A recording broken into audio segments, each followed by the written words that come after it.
ఒక్కసారి వినండి. కరీంనగర్ పుర ప్రముఖులారా, కరీంనగర్ యొక్క సోదర సోదరిమణులారా, ఒక్కసారి ఆలోచించుకోండి. మొన్ననే మనకు అసెంబ్లీ ఎన్నికలు అయినాయి.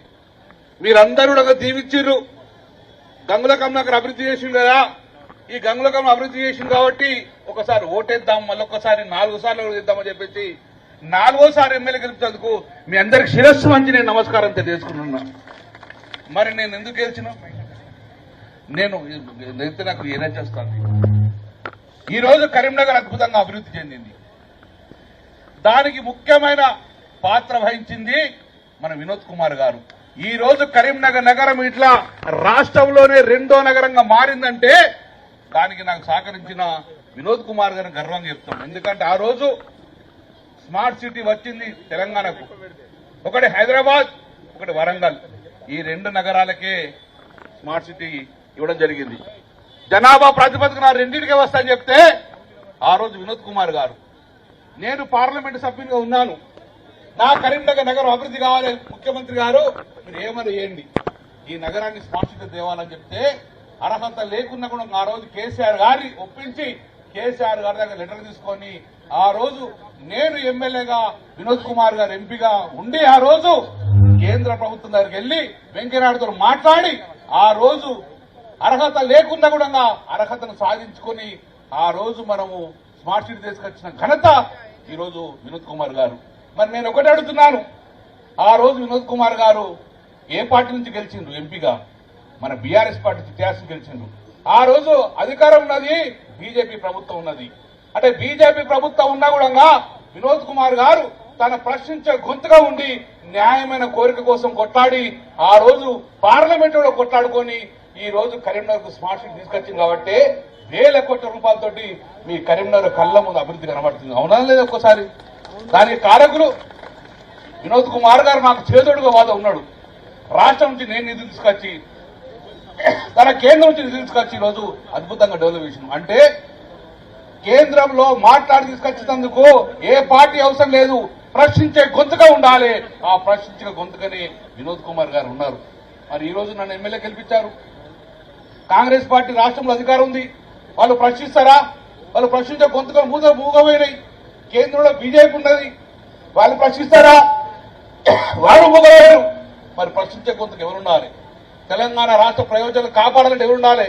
మళ్ళా మన పక్షాన మన సమస్యలు పరిష్కరించేందుకు, తెలంగాణ సమస్య పరిష్కరించేందుకు, కరీంనగర్ సమస్య పరిష్కరించేందుకు మళ్ళా ఒక్కసారి వినోద్ కుమార్ పార్లమెంట్ అంతే మన గొంతుకై పార్లమెంట్ లో మాట్లాడితే మన ప్రాబ్లం సాల్వ్ అవుతాయి. సోదరి మళ్ళీ ఒకసారి ఆలోచించుకోరి. 10 సంవత్సరాల ప్రభుత్వం ఉన్నాం. కేసీఆర్ గారి ప్రభుత్వంలో ఎప్పుడన్నా రోడ్ల మీదకి వచ్చి నీళ్ల కోసం అడిగినాము మనం? ఎక్కడన్నా రాత్రి కూడా కడుపు నిండా తిని కంటి నిండా నిద్రపోయారు. ఈ భద్రత మా బాధ్యతగా పనిచేసినాం. చిన్న ఇబ్బంది కూడా పనిచేసినాం. కానీ కాంగ్రెస్ ప్రభుత్వం వచ్చి 4 నెలల నరక యాతన కనబడుతుంది. కనబడతలేదా? ఉన్నాయా డ్యాంల నీళ్లు? ఉన్నాయా సాగునీరు? ఉన్నాయా తాగునీరు? విచ్చలు విడిగా పోతుంది. విచ్చలు విడిగా పోతే 4 నెలల వరకులే ఇంత అవినీతి మూట కట్టుకున్నది.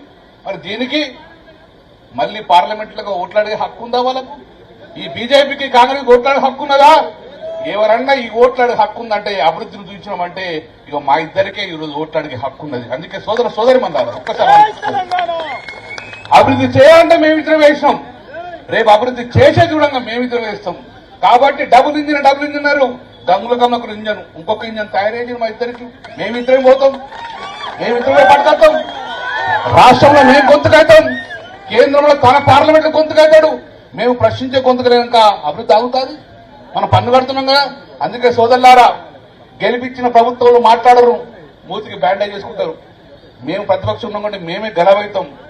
అక్కడ బీఆర్ఎస్ ఎంపీగా అక్కడ గలమవుతాడు, ఇక్కడ బీఆర్ఎస్ ఎమ్మెల్యేగా నేను గలమవుతాను. కాబట్టి అందుకే సోదరులారా, దయచేసి సోదరులారా, ఈ యొక్క అరాచక పాలన మీకు కనబడుతుంది. మీకు దీనికి మళ్ళా మనం అందరం పోరాటం చేసి మన సమస్య పరిష్కారం అంటే నాకు తోడుగా వినోద్ కుమార్ గారిని ఎంపీగా పంపిస్తే పార్లమెంట్ లో మేము ఇద్దరం ఉండి మళ్ళా కరీంనగర్ 10 సంవత్సరాల్లో ఎట్లా ఉన్నదో, ఈ 4 నెలల కన్నా ముందు ఎట్లున్నదో అలాగే డెవలప్ చేసే బాధ్యత మేము తీసుకోండి. మీరు ఒక్కసారి ఒకటే ఓటు, ఒకే ఒక్క ఓటు నాకు ఎలాగే తెచ్చిందో ఒక్క ఓటు వినోద్ కుమార్ గారి కారు గుర్తు కొట్టేసి 5 సంవత్సరాలు మర్చిపోయి మేము ఇద్దరం డెవలప్మెంట్ చేసి బాధ్యత మేము తీసుకున్నాం. మీరు అందరూ చప్పట్లతో ఆశీర్వించాలి. ఈ రోజు 100% గెలుస్తున్నాం 100% గెలుస్తున్నాం 100% గెలుస్తున్నాం కాబట్టి మీరు ఇంకా కొంచెం మాకు మంచి మెజార్టీ ఇస్తే మేము ఇంకా కూడా ఒక పోరాటం చేస్తాం. అందుకే ఈ రోజు మన అన్న గెలుపు ఖాయమైంది కాబట్టి ఈ రోజు హరీష్ అన్న వట్టిగా రాడు, గెలుతుందంటే నత్తడు. అందుకే బ్రహ్మాండంగా గెలుస్తున్నాం కాబట్టి వచ్చింది కాబట్టి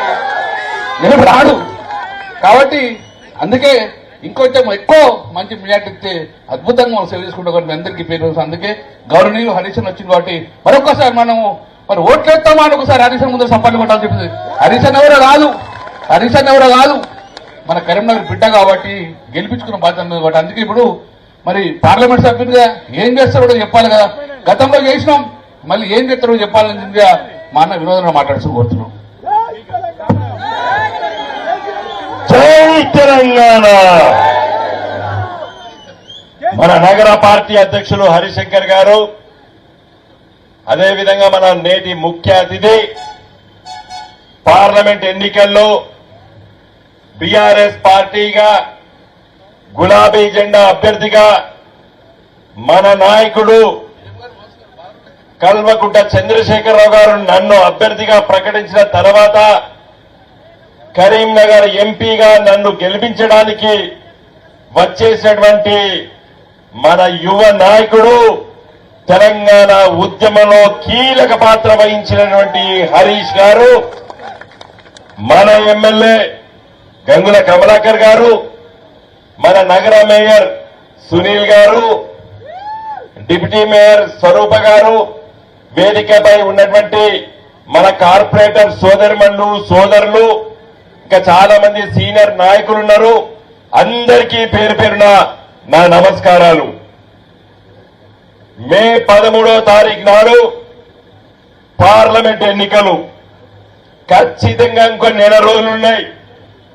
ఈ నెల రోజుల్లో మరి బీఆర్ఎస్ పార్టీ అభ్యర్థిగా విస్తృత ప్రచారంలో పాల్గొనడానికి మిత్రుడు హరీష్ రావు గారు ఇంకా చాలా సార్లు కూడా రావాలని చెప్పి కూడా నేను కోరుకుంటున్నాను.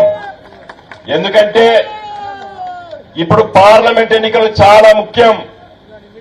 తెలంగాణ రాష్ట్ర ఏర్పాటు ఉద్యమంలో ఖచ్చితంగా 20 ఏళ్ల క్రితం నేను పార్లమెంట్ సభ్యుడిగా గెలిచి ఆ రోజు కేసీఆర్ గారు కరీంనగర్ ఎంపీగా గెలిచిన తర్వాత వారి నాయకత్వంతో ఢిల్లీలో 32 రాజకీయ పార్టీలలో 28 రాజకీయ పార్టీలను తెలంగాణకు సానుకూలంగా ఒప్పించిన వాళ్ళలో నేనొకన్ని.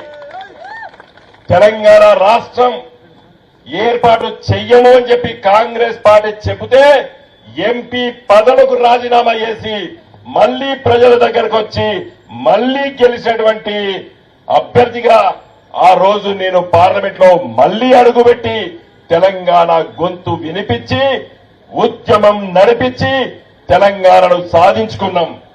2014లో మీ అందరి దీవెనల వల్ల నేను మళ్లీ కరీంనగర్ ఎంపీగా 2014లో అడుగుపెట్టి గంగుల కమలాకర్ గారు ఇక్కడ ఎమ్మెల్యేగా గెలిచిన తర్వాత తెలంగాణ రాష్ట్ర అభివృద్ధి కోసం నా వంతు కర్తవ్యాన్ని నేను నిర్వహించినంటే మీరందరూ నిర్వహించినట్టే.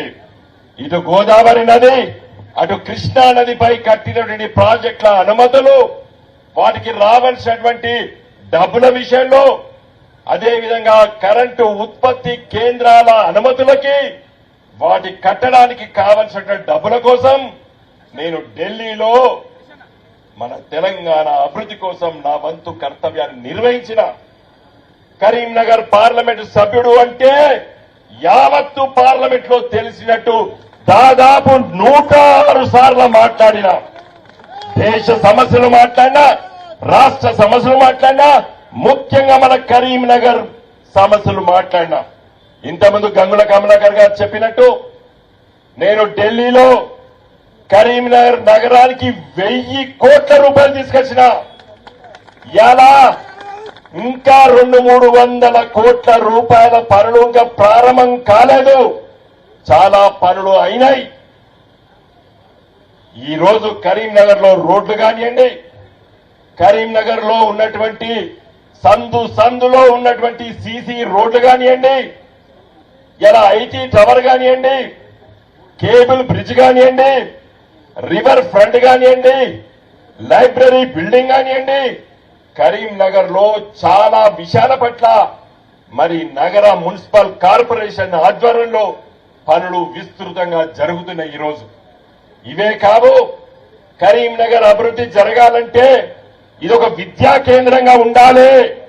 కాబట్టి ఈ పార్లమెంట్ లో 20 త్రిబుల్ ఐటీలు ఇస్తే నేను గొంతుయించుకొని పార్లమెంట్ లో మాట్లాడి కేంద్ర ప్రభుత్వాన్ని, మోడీ గారి ప్రభుత్వంలో ఉన్నటువంటి మంత్రుల దగ్గరికి తిరిగి ఒప్పించిన దురదృష్టవశాత్తు 2019 ఎన్నికల్లో మరి కరీంనగర్ ప్రజలు నన్ను ఓటమి పాలు చేసి బండి సంజయ్ గారిని బీజేపీ అభ్యర్థిగా గెలిపించారు. త్రిబుల్ ఐటీ ఇలా గాడుపులో పోయింది. అదే నేను గెలిచి ఉన్నట్టయితే ఇప్పటి వరకు 50 ఎకరాల భూమిని ఆ రోజు మంత్రిగా గంగుల కమలాకర్ గారు, శాసనసభ్యులుగా ఆనాడు మేము కష్టపడ్డాం. అప్పటి వరకు వారు మంత్రి కాలేదు. శాసనసభ్యులుగా నేను 50 ఎకరాల భూమి ఇలా రేకుర్తిలో ఉన్నటువంటి భూమి కేంద్ర ప్రభుత్వానికి అప్పచెప్పి ఆడ త్రిబుల్ ఐటీ వస్తే కరీంనగర్ పిల్లల భవిష్యత్తు బాగుంటుందని చెప్పి ఇది గొప్ప నగరంగా తీర్చిదిద్దాలని చెప్పి ఆలోచన చేసినాం. అదే కాదు, ఈరోజు కరీంనగర్ నగరానికి నేరుగా హైదరాబాద్ కు రైలు పోవాలని చెప్పి మనం పుట్టక ముందు మన పూర్వీకులు ఆశించిండ్రు. 52, 57 నుండి మొదలు పెడితే చాలా మంది ఎంపీలు ప్రయత్నం చేసిండ్రు. కానీ దురదృష్టవశాత్తు కాలేదు. నేను 2014లో ఎంపీ గెలిచిన తర్వాత కేసీఆర్ గారు ముఖ్యమంత్రి గారి దగ్గరికి వెళ్లి సిద్దిపేటలో హరీష్ గారు అక్కడ మంత్రిగా ఉన్నారు కాబట్టి అక్కడ ఎంపీ ప్రభాకర్ రెడ్డి గారు నేను కలిసి మోడీ ప్రధానమంత్రి గారి దగ్గరికి 10 సార్లు వెళ్లి ఇలా కరీంనగర్, వేములవాడ, సిరిసిల్ల, సిద్దిపేట, కోమరవెల్లి, గజ్వేల్ మీదిగా మనోరాబాదు, మెడ్చెలు, సికింద్రాబాదు రైల్వే లైను ఇలా శంకుస్థాపన చేపించినాం. ఇలా సిద్దిపేట వరకు రైలు వస్తున్నది. ఇలా హైదరాబాదు, మెడ్చెలు, మనోరాబాదు, గజ్వేల్, సిద్దిపేట వరకు రైలు వస్తున్నది. వచ్చే సంవత్సరం సిరిసిల్ల వరకు వస్తుంది. 2025 డిసెంబర్ వరకు మన కరీంనగర్ కు రైలు వస్తుంది. కరీంనగర్ నుండి హైదరాబాద్ కి నేరుగా రైళ్లు వెళ్లాలని చెప్పి నేను ప్రయత్నం చేసి బ్రహ్మాండంగా దాన్ని పునాది రాయి వేయించి ఇలా పనులు చేపట్టను. మిత్రులారా, ఇదే కాదు, నేను ఎంపీ కాకముందు కరీంనగర్ కి జాతీయ రహదారులు ఒక్కటి కూడా లేవు. ఇలా నేను జాతీయ రహదారులు తీసుకొచ్చిన ఇలా చాలా ఉన్నాయి. ఈ రోడ్డు కూడా కరీంనగర్, వేములవాడ, సిరిసిల్ల, కామారెడ్డి, పిట్ల వరకు అనుమతి సాధించడం కానీ ఈ 5 ఏళ్ల లోపల గెలిచిన ఎంపీ గారు దాన్ని పట్టించుకోలేదు.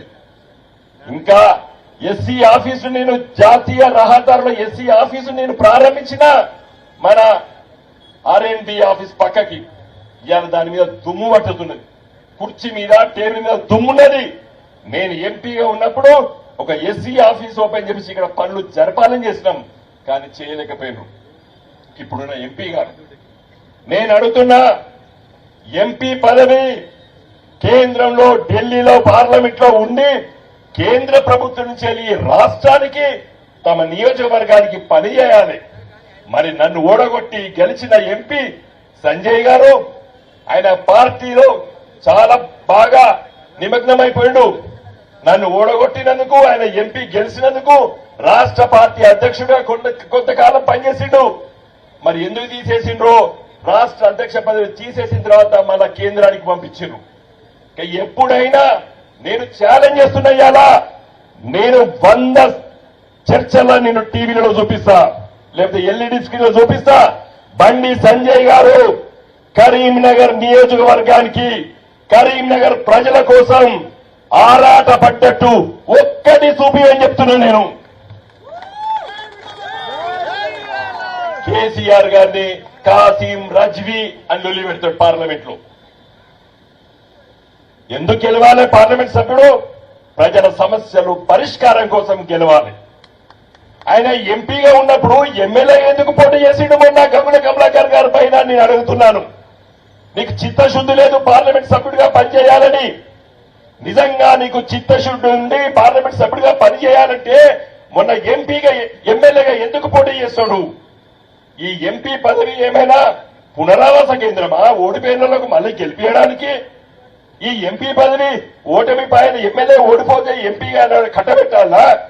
నీకు నిజంగా ఎంపీ పదవి పైన చిత్తశుద్ధి ఉంటే నువ్వు మొన్న ఎమ్మెల్యేగా కాదు, ఢిల్లీలో ఉంటా, నా కరీంనగర్ కోసం పనిచేస్తా, నా కరీంనగర్ ప్రజల కోసం పనిచేస్తా అని చెప్పి నీకు ఈసవంతా ఆలోచన ఉంటే నువ్వు ఎమ్మెల్యే పోటీ చేయకపోతావు. నీకు కావాల్సింది రాజ్యాధికారం, తప్పితే ప్రజలు కాదు. మిత్రులారా, నన్ను గెలిపియండి. ఈ పార్లమెంట్ ఎన్నికల్లో నాకున్నది ఆలోచన, కరీంనగర్ నగరంలో ఒక విద్యా కేంద్రంగా మార్చాలి. ఇక్కడ ఉన్నటువంటి యువకులు వీళ్ళందరికీ కూడా అంతర్జాతీయంగా గుర్తింపు పొందినటువంటి స్కిల్ డెవలప్మెంట్ సెంటర్ ఏర్పాటు చేయాలి.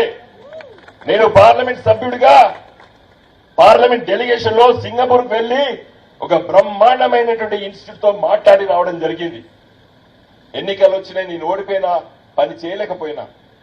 మీరు గెలిపియండి. కరీంనగర్ నగరాన్ని ఒక అంతర్జాతీయ స్కిల్ డెవలప్మెంట్ సెంటర్ ని ఏర్పాటు చేయడంలో పట్ల నా పాత్ర నిర్వహిస్తానని కూడా తెలియజేస్తున్నాను. బండి సంజయ్ గారు గుడి బడి రెండూ తేలేదు.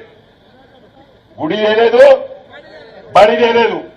గుడి ఇక్కడి నుంచేది 1 కిలోమీటర్ లోపల తిరుమల తిరుపతి దేవస్థానము చైర్మన్ వైవి సుబ్బారెడ్డి గారు పార్లమెంట్ లో నా పక్కకే కూర్చునేది. ఆయన పోటీ చేయలేదు. పోయినసారి నేను పోటీ చేసి ఓడిపోయినా. వారు చైర్మన్ అవడే వారిని రిక్వెస్ట్ చేసినాం, ఇస్తామని చెప్తే నేను గంగుల కమలాకర్ గారు తిరుపతికి 3 సార్లు వెళ్ళాం, విజయవాడకి వెళ్ళాం. ఇలా 50 కోట్లతోని కరీంనగర్ డైరీ 10 ఎకరాల భూమి 100 కోట్ల విలువ గల భూమిని ఇలా తిరుమల తిరుపతి దేవస్థానానికి ఇచ్చి ఒక 50 కోట్లతోని ఒక దేవస్థానాన్ని గడుతున్నాం. ఇలా కలియుగ దైవం శ్రీ వెంకటేశ్వర స్వామి దేవాలయం గడుతున్నాం.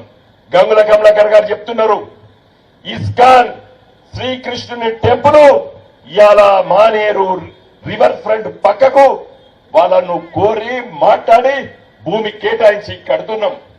కొండగట్టు దేవాలయానికి ఆడ ప్రభుత్వ భూమి, కానీ అడవి ఉంటుంది, అట్లా మొత్తం చెట్లుంటాయి. కేసీఆర్ గారి దృష్టికి తీసుకొచ్చి 333 ఎకరాల ప్రభుత్వ భూమిని ఇలా కొండగట్టు దేవాలయానికి ఇచ్చినాం. కారణం ఏంటంటే వచ్చే 5 ఏళ్ళు 10 ఏళ్ళు 20 ఏళ్లకు తిరుమల తిరుపతి దేవస్థానం ఎంత బ్రహ్మాండంగా తిరుమలలో ఉన్నదో అదే విధంగా కొండగట్టు దేవాలయం ఉన్నదని చెప్పి నేను చెప్పడం జరిగింది. మొన్న కొంతమంది ఆ చేసినందుకు వాళ్ళ కృతజ్ఞతలు చెప్తే ఇవాళ రేపు సోషల్ మీడియా ఉన్నది, ఈయన గజం కూడా ఇయ్యలేదని నా మీద పెట్టిరు. తెల్లారని నేను పాస్ బుక్లు చూపించిన మళ్ళా నోరు మూసుకున్నారు. అంటే పచ్చి అబద్దాల్ని ప్రచారం చేయడానికి ప్రయత్నం చేస్తారు. ఇలా ఒకటి కాదు, మన తీగల గుట్టపల్లిలో ఆరోపి గురించి నేను చేస్తా అని చెప్తున్నాడు. అది డెఫినెట్ గా నేను గంగుల కమలాకర్ గారు ఆనాటి మున్సిపల్ కార్పొరేషన్ తీర్మానం చేసి రాష్ట్ర ప్రభుత్వం మంత్రుల దగ్గరికి వెళ్లి దాన్ని పంపిస్తే సెంట్రల్ రోడ్ ఫండ్ కింద డబ్బులు వస్తాయి. కేంద్ర ప్రభుత్వం ఇచ్చిన మాట నిజమే, కానీ అది మన వాటాది. ప్రతి లీటర్ పెట్రోల్ మీద, ప్రతి లీటర్ డీజిల్ మీద మనం శిస్తు కడతాం. అది సెంట్రల్ రోడ్ ఫండ్, ప్రతి రోడ్డుకు ఇవ్వాలి. దానికి వచ్చినటువంటి డబ్బులు వస్తే నేను తెచ్చినా అని చెప్పి ఊకదంపుడు ఉపన్యాసాలు ఇస్తున్నారు. మిత్రులారా, కేంద్ర ప్రభుత్వం ఇచ్చిందంటే అది మన వాటాది, మన హక్కది, కొట్లాడి తేవాలి. చాలా విషయాలున్నాయి, ఇంకా నెల రోజులున్నాయి కాబట్టి ఇలాంటి మీటింగులు నగరంలో చాలా సమావేశాలు పెడతాం కాబట్టి నేను చాలా విషయాలు కూడా మీకు వివరిస్తాను రానున్న రోజుల్లో. మిత్రులారా, నేను ఒకటే కోరేది, ఉద్యమ కాలంలో నేను న్యాయవాదిని హైకోర్టులో. హరీష్ గారు, మేము కేసీఆర్ గారి పిలుపుని దృష్టిలో పెట్టుకొని తెలంగాణ ఉద్యమం తెలంగాణ రావాలని చెప్పి మేము గులాబీ జెండాను ఆవిష్కరించినటువంటి తొలి రోజుల నుండి పనిచేసే వాళ్ళం. తెలంగాణ వస్తదంటే వచ్చేది కాదు సచ్చేది కాదన్నారు కాంగ్రెస్ వాళ్ళు తెలుగుదేశం వాళ్ళు. తెలంగాణ తెచ్చి చూపించినాం. తెలంగాణ రాష్ట్రం వచ్చిన తర్వాత కరెంటు ఉండదు అని చెప్పిండ్రు కాంగ్రెస్ వాళ్ళు. కరెంటు తెచ్చి చూపించినాం. నీళ్లు ఉండవన్నారు, నీళ్లు ఇచ్చి చూపించినాం. రాష్ట్ర అభివృద్ధి గులాబీ జెండా నీడలో పడిన జరుగుతుంది మిత్రులారా. కాబట్టి దయచేసి ఈ రోజు పార్లమెంట్ లో తెలంగాణ గొంతుకుండాలి. గులాబీ జెండా నాయకులు పార్లమెంట్ లో ఉండాలి. అక్కడ ఏ ప్రభుత్వమైనా ఎవరు ప్రధానమంత్రి అయినా కొట్లాడి తెచ్చేటోడు కావాలి. కాబట్టి దయచేసి మీరందరూ కూడా నాకు ఓట్లేసి గెలిపించాలని చెప్పి ప్రార్థిస్తూ, హరీష్ గారు చాలా విషయాలు మాట్లాడతారు కాబట్టి నేను సెలవు తీసుకుంటున్నాను. జై తెలంగాణ.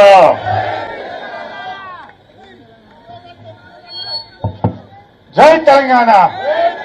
జోహార్ తెలంగాణ మన వీరులకు. కేసీఆర్ గారి నాయకత్వం.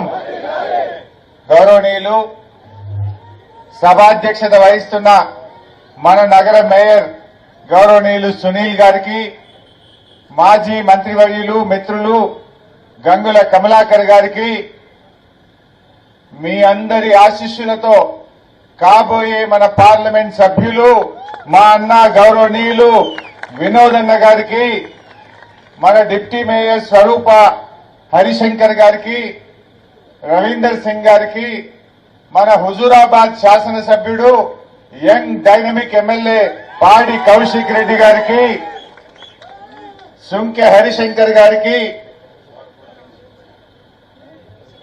గౌరవనీయులు మిత్రులు మాజీ శాసనసభ్యులు రసమై బాలకృష్ణ గారికి, మా లక్ష్మణన్న గారికి, మన మాజీ కుడా చైర్మన్ జీవి రామకిషన్ రావు గారికి, గౌరవ కార్పొరేటర్లకు, కరీంనగర్ అక్కా చెల్లెలకు, అన్నదమ్ములందరికీ నేను పేరు పేరున శిరస్సు వంచి నమస్కారం తెలియజేస్తా ఉన్నా.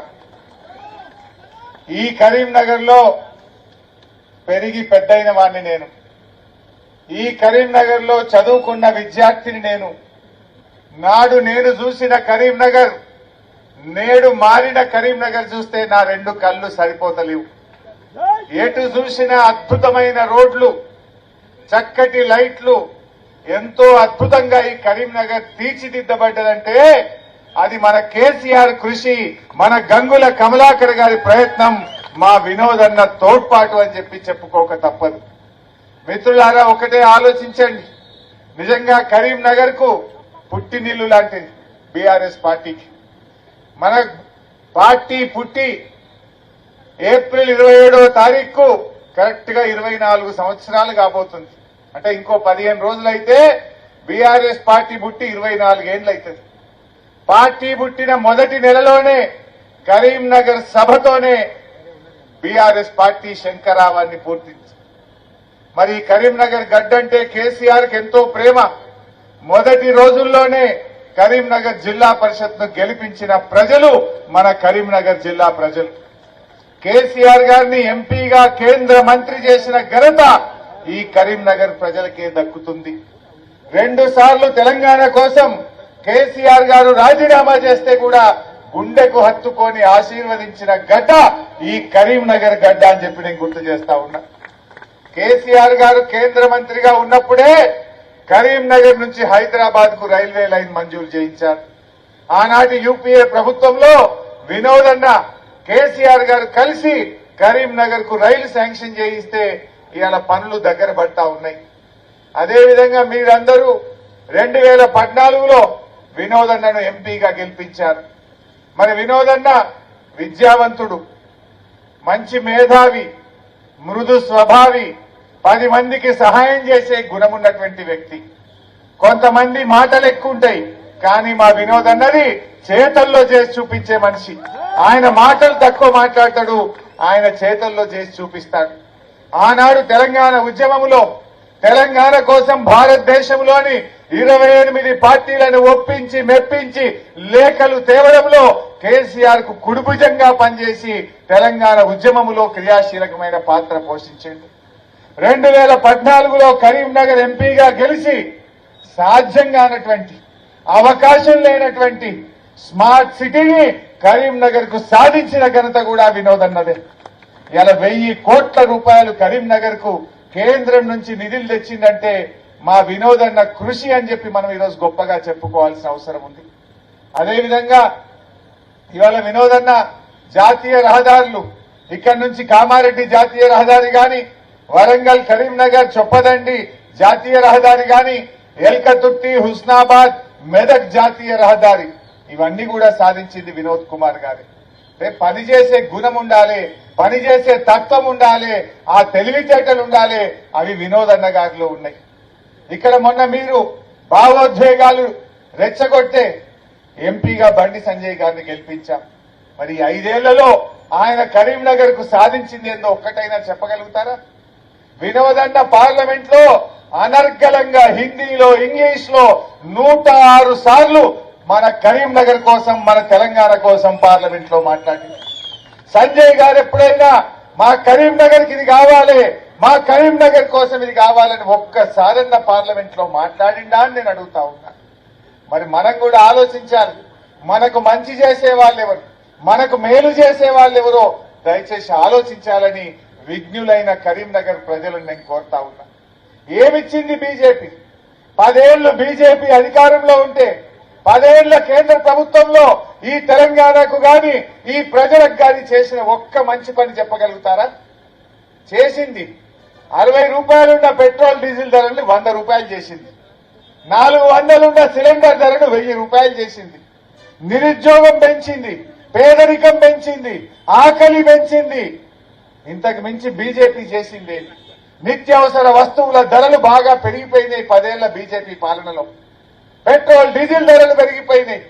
ధరలు పెంచింది, పేదల నడ్డీ విరిచింది. మా దళితులకు బీజేపీ ఏమన్నా చేసిందా? మా చదువుకున్న యువకులకు బీజేపీ ఏమన్నా చేసిందా? ఏం చెప్పింది బీజేపీ? ఏడాదికి 2 కోట్ల ఉద్యోగాలు ఇస్తామన్నారు. మరి 10 ఏళ్లలో 20 కోట్ల ఉద్యోగాలు ఎక్కడిచ్చారో, ఎవరికిచ్చారో సమాధానం చెప్పండి. 20 కోట్లు ఇస్తామని చెప్పిన బీజేపీ కేవలం 6 లక్షల ఉద్యోగాలు ఇచ్చి చేతులు దులుపుకున్నది. 10 ఏళ్ల బీజేపీ పాలనలో నిరుద్యోగం పెరిగి, పేదరికం పెరిగి, ఆకలి పెరిగింది తప్ప ప్రజలకు ఒరిగిందేమి లేదు. యువతకు చేయలే, మా బీసీలను పట్టించుకోలే, మా ఎస్సీలను పట్టించుకోలే, మహిళల్ని పట్టించుకోలే, కార్మికుల్ని పట్టించుకోలేదు. మీరు చేసింది ఏమన్నా ఉన్నదా అని అడుగుతున్నా. నవోదయ విద్యాలయాలు మేము కొత్తగా 32 జిల్లాలు చేసుకున్నాం. మాకు నవోదయ విద్యాలయాలు అంటే కనీసం నవోదయ విద్యాలయం ఇవ్వలేదు. మా కరీంనగర్ కు మెడికల్ కాలేజీ కావాలంటే ఒక్క మెడికల్ కాలేజీ ఇవ్వలేదు. దేశం మొత్తం 157 మెడికల్ కాలేజీ ఇచ్చింది బీజేపీ ప్రభుత్వం. అందులో మా కరీంనగర్ కు ఒక మెడికల్ కాలేజీ ఇవ్వని దరఖాస్తు పెడితే మొండి చేయి చూపినటువంటిది బీజేపీ పార్టీ. ఊకున్నావా? మా గంగుల కమలాకర్ అన్న, మా వినోదన్న ప్లానింగ్ కమిషన్ సభ్యుడిగా వీళ్ళిద్దరూ కేబినెట్ లో ముఖ్యమంత్రి గారిని అడిగారు. నేను వైద్య ఆరోగ్య శాఖ మంత్రిని. ప్లానింగ్ బోర్డు వైస్ చైర్మన్ హోదాలో కేబినెట్ మీటింగ్ లో వినోదన్న అడిగిండు. కరీంనగర్ ఎమ్మెల్యేగా మా మంత్రిగా కమలాకర్ అన్నా మాకు కరీంనగర్ కు మెడికల్ కాలేజ్ కావాలని కేసీఆర్ గారిని అడిగితే ముఖ్యమంత్రి గారు నా దిక్కు చూసి వెంటనే కరీంనగర్ మెడికల్ కాలేజ్ శాంక్షన్ చేయమని ఉత్తర్వులు ఇచ్చారు. ఆనాడు వీళ్ళిద్దరి కృషితో కరీంనగర్ కు మెడికల్ కాలేజీ శాంక్షన్ చేసినాం. ఇవాళ ప్రభుత్వం మెడికల్ కాలేజ్ కరీంనగర్ లో నడుస్తా ఉన్నది. కరీంనగర్ కు నర్సింగ్ కాలేజీ తెచ్చాం, కరీంనగర్ కు ప్రభుత్వ మెడికల్ కాలేజీ తెచ్చాం. కరీంనగర్ లో అనేక విద్యాలయాలు తెచ్చింది బీఆర్ఎస్ ప్రభుత్వం. ఏమిచ్చింది బీజేపీ? 157 మెడికల్ కాలేజీలు ఇస్తే మీరు మొండి చేయి చూపించారు. తెలంగాణకు ఒక్క ప్రభుత్వ మెడికల్ కాలేజీ ఇవ్వండి బీజేపీ. ఇందుకోసం మనం బీజేపీని ఆదరించాలా? నేను అడుగుతున్నా, 10 ఏళ్లలో బీజేపీ ఈ రాష్ట్రానికి చేసిన ఒక్క మంచి పని చెప్పండి. పేదలకు మీరు తెచ్చిన ఒక్క పథకం చెప్పండి. ఉన్నదా ఒక్క పథకం అన్నా? ఒక్క పథకం లేదు. పథకాలు లేవు కానీ చిత్రపటాలు మాత్రం పంచుతున్నారు ఇంటికొచ్చి. పథకాలు చేయండి బాబు అంటే ఇంటికో చిత్రపటం, ఇంటికో క్యాలెండర్ పంచుతున్నారు. నిజంగా మీరు చేసుంటే మేము ఈ పథకం తెచ్చినాం, పేదల కోసం ఈ పని చేసినామని చెప్పేటోళ్ళు. చేసిందేమీ లేదు కనుక, చెప్పడానికి ఏమీ లేదు కనుక ఇంటికో చిత్రపటం, ఇంటికో క్యాలెండర్ మాత్రం పంచుతున్నారు. క్యాలెండర్లు కడుపు నింపుతాయా? చిత్రపటం మన ఆకలి తీరుస్తుందా? దయచేసి పేదలకు ఏం చేసిందో చెప్పండి. అందువల్ల ఆలోచన చేయాలి. ఇవాళ ప్రశ్నించే గొంతు కావాలి. వినోదన్న లాంటి మేధావిని వినోదాలన్న లాంటి పనిమంతుణ్ణి అనుభవజ్ఞుణ్ణి మనం గెలిపించుకుంటే అద్భుతంగా మన కరీంనగర్ ను ఈ భారతదేశ చిత్రపటంలోనే ఒక ఉన్నతమైన స్థానంలో నిలపగలుగుతాడు మన వినోదాన్ని. దయచేసి ఆలోచించండి. 2014లో మీరు గెలిపిస్తే స్మార్ట్ సిటీ తెచ్చిండు, నేషనల్ హైవేలు తెచ్చిండు, కరీంనగర్ కు రైలు తెచ్చిండు. దురదృష్టవశాత్తు 2019లో వినోదన్న ఓడిపోయింది. ఓడిపోతే మాత్రం ఊరుకున్నాడా? ఆయన ప్లానింగ్ కమిషన్ వైస్ చైర్మన్ గా కరీంనగర్ లో ఒక స్థానిక సంస్థల ప్రతినిధిగా కరీంనగర్ ప్రజలకు అందుబాటులో ఉన్నాడు. కష్ట సుఖాల్లో ఉన్నాడు. అన్నింటా నిలబడి కరీంనగర్ లో కరోనా వచ్చినా, మన ప్రాంతంలో ప్రజలకు ఇబ్బంది వచ్చినా, ఓడిపోయినా కూడా కరీంనగర్ అభివృద్ధి కోసం పనిచేసినటువంటి వ్యక్తి గౌరవనీయులు మన వినోదన్న గారు. అందువల్ల మీరందరూ కూడా మంచిగా పనిచేసే వినోదన్నను మనం గెలిపించుకుందాం. మరిగా కాంగ్రెస్ వాళ్ళు కూడా వచ్చింది ఈ మధ్యన. ఇలా ప్రజలకు అర్థమైంది. ఇంతమంది అక్కా చెల్లెలు కనబడుతున్నారు. నేను ఒకటే ఒక సూటి ప్రశ్న అడుగుతున్నా. మన కేసీఆర్ ఉండగా 4 ఏళ్లు ఈ కరీంనగర్ లో ప్రతిరోజు నల్లా వచ్చింది. కాంగ్రెస్ వచ్చి 4 నెలలు అయింది. దినం తప్పించి దినం నల్ల ఎందుకైంది? మరి 4 ఏళ్లు కేసీఆర్ ఇస్తాడెట్లా? ఈ కాంగ్రెస్ వచ్చిన 4 నెలలకే దినం తప్పించి దినం నల్ల అవుతుందా? మరి ఇంకా 4 నెలలు పోతే 4 రోజులకు ఒక్కసారి వస్తుంది నల్ల. మరి ఈ కాంగ్రెస్ వాళ్ళకి ఓటేస్తే ఇంకా 4 రోజులకు ఒక్కసారి నల్లొచ్చే ప్రమాదం ఉంటది. ఇప్పటికే దినం తప్పించి దినం నల్లొస్తే మా అక్క చెల్లెలు కరీంనగర్ లో చాలా ఇబ్బంది పడుతున్నారు. మళ్ళా డ్రమ్ములు కొనుకొచ్చుకుంటున్నారు, మళ్ళా హౌజులు కొనుకొస్తున్నారు, మళ్ళా నీళ్లు నింపి పట్టుకున్నాడు మోపైంది. మరి ఆనాడు కేసీఆర్ గారు 4 ఏళ్లు మిషన్ భగీరథ చేసిన తర్వాత ప్రతిరోజు కరీంనగర్ ప్రజలకు ఎన్ని నీళ్లు కావాలంటే అన్ని నీళ్లు ఇచ్చింది మన బీఆర్ఎస్ ప్రభుత్వం కాదా? నేను అడుగుతున్న మా అక్క చెల్లెలను, కాంగ్రెస్ వాళ్ళు ఎంత ముద్దుగా అబద్దాలాడిందక్క. ఏమని చెప్పింది కూడా ఎలక్షన్ల ముంగట రేవంత్ రెడ్డి, మమ్మల్ని గెలిపియండి, ఈ రాష్ట్రంలో అక్క చెల్లెలకు ప్రభుత్వ ఉద్యోగులకు ఇచ్చినట్టు నెలకు 2500 బ్యాంకులలో వేస్తా అన్నాడు. నేను అడుగుతున్న మా అక్క చెల్లెలను, ఎవరికన్నా కరీంనగర్ లో ఏ చెల్లెకు గాని అక్కకు గాని మహాలక్ష్మి కింద 2500 వచ్చినాయి? ఆ చెల్లె పడ్డాయా ఎవరికన్నా? మరి ఒకటే సీదా ముచ్చట, 2500 పడ్డోళ్ళంతా కాంగ్రెస్ కోటేయండి, పడనోళ్ళంతా కారు గుర్తుకు ఓటేయండి అని చెప్పి నేను కోరుతా ఉన్నా. ఏమన్నాడు రేవంత్ రెడ్డి? ఎలక్షన్ల ముందు ఒక అవ్వని అడిగిండు, అవ్వాని పింఛన్ ఎంత అన్నాడు. 2000 వస్తుంది బిడ్డ, కేసీఆర్ ఇస్తుండు అన్నది. ఈయనేమన్నాడు? మళ్ళొచ్చే నెల డిసెంబర్ నుంచి కాంగ్రెస్ ను గెలిపియండి, 4000 పెన్షన్ ఇస్తా అని అందంగా అబద్దాలాడిండు. నమ్మి ఓట్లేసిన అవ్వా తాతలను గుండెల మీద దండిండి రేవంత్ రెడ్డి. ఏడబోయింది 4000 పెన్షన్? వచ్చిందా? ఎవరికన్నా 4000 పెన్షన్ వచ్చిందా? అంటే 4000 పెన్షన్ ఇస్తానని 42 లక్షల మంది అవ్వా తాతలయ్యి అక్కా చెల్లెళ్ళ ఓట్లేయించుకొని 4 నెలలైనా అమలు కాలే. అప్పుడేం చెప్పింది ఎలక్షన్ల ముంగట? 100 రోజుల్లో 6 గ్యారెంటీలు అమలు చేస్తామన్నారు. 100 రోజుల్లో చేస్తామని వాళ్ళు బాండ్ పేపర్లు పంచిండ్రు, నోటరీ డాక్యుమెంట్లు పంచిండ్రు, అసెంబ్లీలో చట్టం చేస్తామన్నారు. ఇది రాహుల్ గాంధీ మాట అని నమ్మించే ప్రయత్నం చేసిండ్రు. 100 రోజులు పోయి 120 రోజులైంది. ఏమైందయ్యా నీ 4000 పింఛన్ అంటే? ఏమేం మొన్ననే వచ్చినాం, 4 నెలలే అయింది, జర ఆగరాదని సన్నాయి నొక్కులు నొక్కుతున్నారు. ఆనాడేమో గంభీరంగా ఉపన్యాసాలు చెప్పిండ్రు. 100 రోజుల్లో చేయకపోతే 3 నెలలకు రాస్తాం, 100 రోజుల్లో చేసి ఇస్తామని బాండ్ పేపర్లు వచ్చిన కాంగ్రెస్ వాళ్ళు ఇవాళ ముఖం చాటేస్తుండ్రు. ఇంకా బాధ కలిగే అంశం ఏంటంటే, మీరు అడగండి, మీ ఇళ్లలో, మీ ఇంటి పక్కన, మీ వార్డుల్లో అడగండి. అవ్వాతాతలకు 4000 పెన్షన్ కాదు కదా, జనవరి నెలలో ఇచ్చే 2000 కూడా ఎగ్గొట్టిండు రేవంత్ రెడ్డి. జనవరి నెల ఒక నెల 2000 కూడా ఎగ్గొట్టిండు. ఇది ఎట్లుందంటే, వెనకటికో సామెత ఉండే, అన్న వస్త్రానికి పోతే ఉన్న వస్త్రం పోయిందట. 4000 పెన్షన్ కాజబట్టే ఈ 2000 కూడా ఎగరగొట్టిండు రేవంత్ రెడ్డి. ఇవాళ ఆలోచించాలి. అందుకే అవ్వా తాతలకు చెప్పండి, 4000 పింఛన్ వచ్చిన వాళ్ళంతా కాంగ్రెస్ కి అయింది, రానోళ్ళంతా మన కారుకు, మన కేసీఆర్ కు ఓటేసుకుందామని ఇలా మనం చెప్పాల్సినటువంటి అవసరం ఉంది. నిరుద్యోగ యువతకు ఏం చెప్పింది వీళ్ళు? నెలకు 4000 నిరుద్యోగ భృతిస్తామని చెప్పారు. రేవంత్ రెడ్డి చెప్పిండు, ప్రియాంక గాంధీ చెప్పింది, వాళ్ళ కాంగ్రెస్ మేనిఫెస్టోలో పెట్టారు, కానీ ఇవ్వలేదు. మొన్న మేము అసెంబ్లీలో అడిగాం, ఏమైంది 4000 నిరుద్యోగ భృతి ఎప్పుడు ఇస్తారు అని నేను అడిగితే ఉప ముఖ్యమంత్రి బట్టి విక్రమార్క లేచి ఏమంటాడు, మేము 4000 ఇస్తామని గాని 6 గ్యారెంటీల్లో గాని ఎన్నికల సమయంలో హామీ ఇయ్యలేదు అని నెత్తికొక్కుంటాడు. నిండు అసెంబ్లీలో అబద్ధమాడతాడు. నిండు అసెంబ్లీలో ఈ రాష్ట్ర నిరుద్యోగ యువతను మోసం చేసింది కాంగ్రెస్ పార్టీ. ఎవరిని మోసం చేయలేదు. రైతులకు మోసం, మహిళలకు మోసం, నిరుద్యోగ యువతకు మోసం, పేదలకు మోసం, అందరినీ మోసం చేసింది కాంగ్రెస్ పార్టీ. రైతులకు ఏమన్నారు, 2 లక్షల రుణమాఫీ డిసెంబర్ 9 నాడే చేస్తామన్నారు.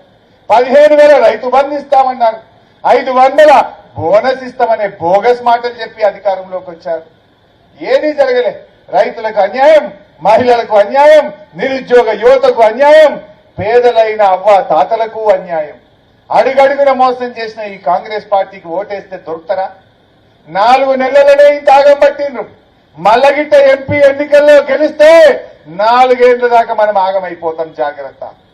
అందువల్ల మీరు వినోదన్నని గెలిపిస్తే రేపు గంగుల కమలాకర్ గారు, నేను అసెంబ్లీలో బల్ల గుద్ది కాంగ్రెస్ వాళ్ళను ప్రశ్నిస్తాం. బిడ్డ మిస్టర్ రేవంత్ రెడ్డి, నువ్వు మా అక్క చెల్లెలకు 2500 ఇవ్వకుండా మోసం చేసినావు. మా అవ్వ తాతలకు 4000 ఇవ్వకుండా మోసం చేసినావు. మా రైతులకు వడ్లకు బోనస్ ఇవ్వకుండా మోసం చేసినావు. మా నిరుద్యోగ యువతకు 4000 ఇవ్వకుండా మోసం చేసినావు. అందుకే ఈ ఎంపీ ఎన్నికల్లో నీకు సురుకు పెట్టిన బిడ్డ. ఇప్పటికన్నా కండ్లు తెరు, తొందరగా ఇయ్యమని చెప్పి మేము బల్ల గుద్ది కాంగ్రెస్ వాళ్ళ మెడలు వంచుతాం. ఆ బలం మాకు ఇవ్వండి, ఆ శక్తి మాకు ఇవ్వండి. మీరు వినోదన్నను గెలిపించి ఈ మోసం చేసిన కాంగ్రెస్ కు గుణపాఠం చెప్పండి.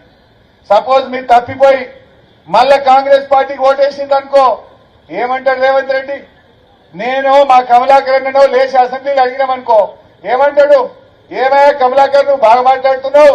నేను 2 లక్షల రుణమాఫీ ఎగ్గొట్టినా, వడ్లకు బోనస్ ఎగ్గొట్టినా, రైతు బంధు ఎగ్గొట్టినా, ఆడోళ్లకు 2500 ఇస్తాను ఎగ్గొట్టినా, మా వృద్ధులకు 4000 ఇస్తాను మోసం చేసిన, నిరుద్యోగ యువతకు 4000 ఇస్తాను మోసం చేసిన, ఆడపిల్లలకు స్కూటీ ఇస్తాను మోసం చేసిన, కళ్యాణ లక్ష్మి ఎంబడ తులం బంగారం ఇస్తామని మోసం చేసిన, అయినా నాకు ఓట్లేసి నువ్వు ఏం మాట్లాడతావా కమలాకర్ అన్నడా?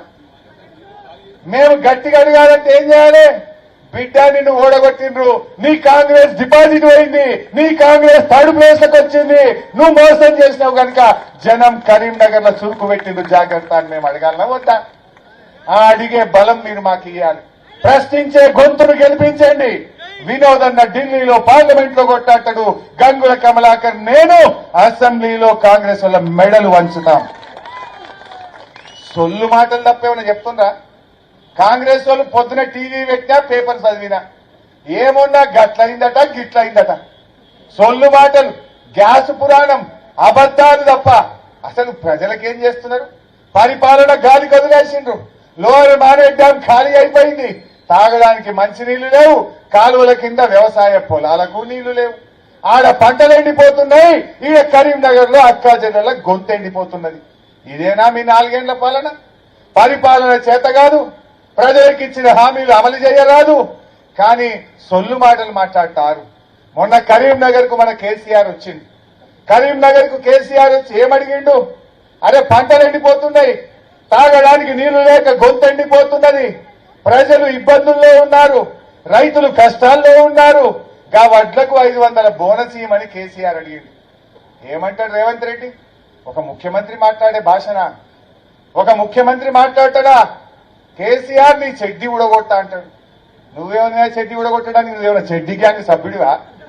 చెడ్డి గ్యాంగ్లకి టెన్కర్ తిరిగినావా నువ్వు ఒక ముఖ్యమంత్రి మాట్లాడే భాషన? అది పద్ధత? కేసీఆర్ రైతుల కోసం అడిగిండు, పేదల కోసం అడిగిండు, ప్రజల గొంతెండిపోతుందని మాట్లాడిండు. నువ్వు ఆ మాట మాట్లాడితే చేతనైతే నీళ్ళిచ్చి మాట్లాడు, నువ్వు ఇచ్చిన మాట నిలబెట్టుకొని మాట్లాడు. కానీ కేసీఆర్ పట్ల తెలంగాణ సాధించి చావు నోట్లో తలబెట్టి చివరికి చావడానికి సిద్ధపడి కానే కాదన్న తెలంగాణ తెచ్చిన కేసీఆర్ పట్ల నువ్వు గా భాషన మాట్లాడేది? కరీంనగర్ అంటేనే తెలంగాణ ఉద్యమాల గడ్డ, తెలంగాణ ఉద్యమానికి ఊపిరిదిన గడ్డ ఈ కరీంనగర్ గడ్డ. నేను ఒక్క విషయం గుర్తు చేయదలుచుకున్నా. ఈ రేవంత్ రెడ్డి ఎన్నడన్నా ఒక్కనాడు జై తెలంగాణ అన్నాడే? ఉద్యమంలో అన్నాడా? ముఖ్యమంత్రి అయినాక అన్నాడా? నేను సవాల్ విసురుతున్నా రేవంత్ రెడ్డికి, ఇప్పటికైనా ఒక్కసారి గా అమరవీరులకు శ్రద్ధాంజలి ఘటించు, గా అమరవీరుల స్తూపం దగ్గర 2 పువ్వులు పెట్టు, ఒక్కసారి జై తెలంగాణ అని ఆ కుర్చీలో కూర్చున్నందుకు. కేసీఆర్ లేకపోతే తెలంగాణ లేకపోతే నీకు ఆ కుర్చీ ఎక్కడయ్యా నీకు? ఎందుకదా మనము ఈ కరీంనగర్ ఆనాడు గంగుల కమలాకర్ అన్న గాని మేము గాని తెలంగాణ ఉద్యమంలో ఇందిరాగాంధీ స్టాచ్యూ దగ్గర, ఇదే ఇందిరాగాంధీ స్టాచ్యూ దగ్గర నిరాహార దీక్ష శిబిరాలు నడిచినాయి. గుర్తుందా మీకు? ఎన్ని రోజులు దీక్షలు చేశామే?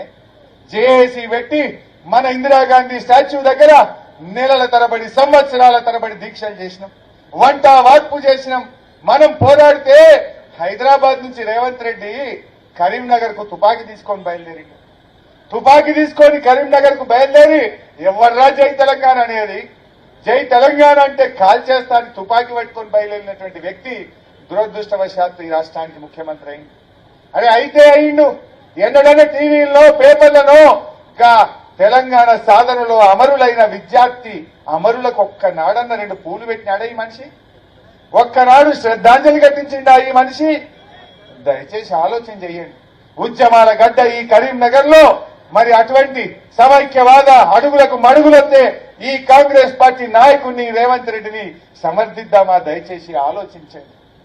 ఒక్కసారి మనిషి మోసపోతాడు, కానీ ప్రతిసారి మోసపుచ్చలేడు. మొన్న ఎన్నికల్లో 6 గ్యారెంటీలని రకరకాల మాయ మాటలు చెప్పిండ్రు. ప్రజలు కూడా అనుకున్నారు కాంగ్రెస్ వాళ్ళు ఈ 100 రోజుల్లో ఉద్ధరిస్తారేమో అనుకున్నారు, కానీ ఈ ఉద్ధర మాటలు చెప్తారనుకోని ప్రజలు అనుకోలేదు. ఇప్పుడు అర్థమైంది కాంగ్రెస్ వాళ్ళే ఉద్ధరించే మాటలు కావు, ఇవన్నీ ఉద్ధర మాటలు, ఉత్త మాటలు అనేటువంటి విషయం ఇలా ప్రజలకు అర్థమైపోయింది. మరి ఇప్పుడు అర్థమైన తర్వాత ఇప్పటికైనా మనం కళ్ళు తెరవాలి. మళ్ళీ ఇప్పుడు పోతే మళ్ళీ దొరకరు కాంగ్రెస్ వాళ్ళు.